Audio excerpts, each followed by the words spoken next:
আসসালামু আলাইকুম সবাইকে। আশা করি সবাই ভালো আছেন।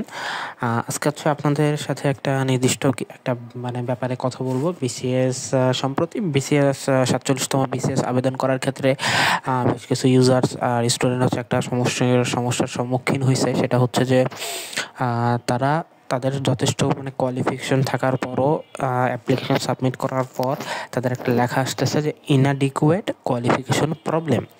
তো এই প্রবলেমটা হচ্ছে কারো ভয় পাওয়ার কোনো প্রয়োজন নাই। সেম সমস্যাটা আমিও ফেস করছি, বাট অবশেষে হচ্ছে আমার সাবমিশনটা সাকসেসফুল হয়েছে। তখন এই সমস্যাটা দূর করার ক্ষেত্রে আপনারা কীরকম কি হচ্ছে স্টেপ ফলো করবেন সেটা আপনাদের আজকে বলবো। খেয়াল করে শুনবেন। ব্যাপারটা হচ্ছে যে এটা তাদের একটা সফটওয়্যার বাগ, যদি ক্লিয়ারলি বলি ওয়েবসাইটে বাগ বা গ্লিচ, যেটা হচ্ছে একটা সাময়িক সময়ের জন্য, বাট এটা ক্লিয়ার হয়ে যাবে।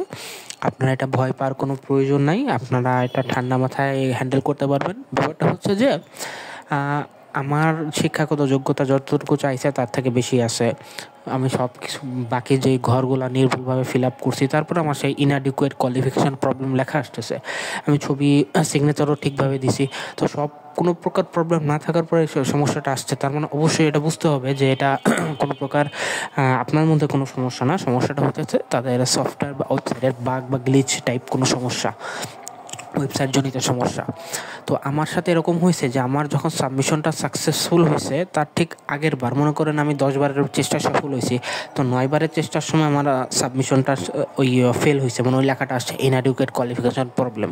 তো 9 বারের চেষ্টায় ফেল হওয়ার পর ওই লেখাটা আসার পর আমি 10 বারের চেষ্টার 10 বারের চেষ্টায় সাবমিশন সাবমিট করার আগে আমি কোনো প্রকার ইনফো চেক করি নাই, সব কিছু ঠিকঠাক ছিল। 9 বারের চেষ্টায় ব্যর্থ হয়েছি, কোনো ইনফো চেঞ্জ না করে আবার দেওয়াতে সাথে সাথে সাকসেসফুল হয়েছে। তাহলে এটা থেকে তো বোঝা যায় যে আসলে এটা ওয়েবসাইট জনিত সমস্যা।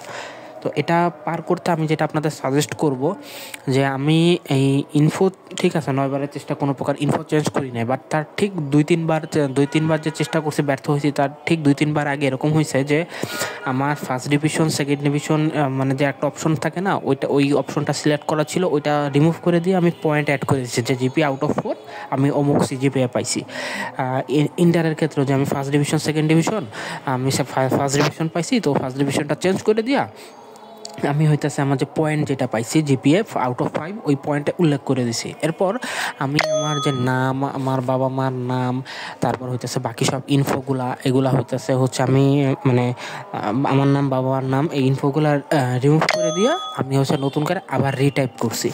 তারপর রিটাইপ করে তারপর হইতেছে ক্যাডার চয়েস যেটা আমার দেওয়া ছিল আমি ওটা রিমুভ করে দেওয়া, নতুন করে ক্যাডার চয়েস দিছি, সেম ক্যাটাগরিতেই সেম চয়েস লিস্ট আবার দিছি, নতুন করে অ্যাড করছি।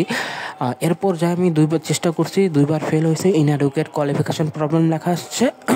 এরপর যাই হইতেছে আপনার 2 বার ফেল হয়েছে, ঠিক 2 বারের পর যাই আমি সাকসেসফুল হয়েছি।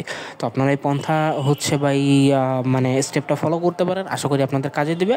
আর সবথেকে বড় কথা হচ্ছে যে যেহেতু 27 ফেব্রুয়ারি, সামনের মাসের 27 মাসের 27 তারিখ পর্যন্ত আপনারা অ্যাপ্লাই করতে পারবেন, তাই এটা নিয়ে ভয় করার দরকার নেই। বারংবার চেষ্টা করেন, আলহামদুলিল্লাহ আপনারা সাকসেসফুল হবেন।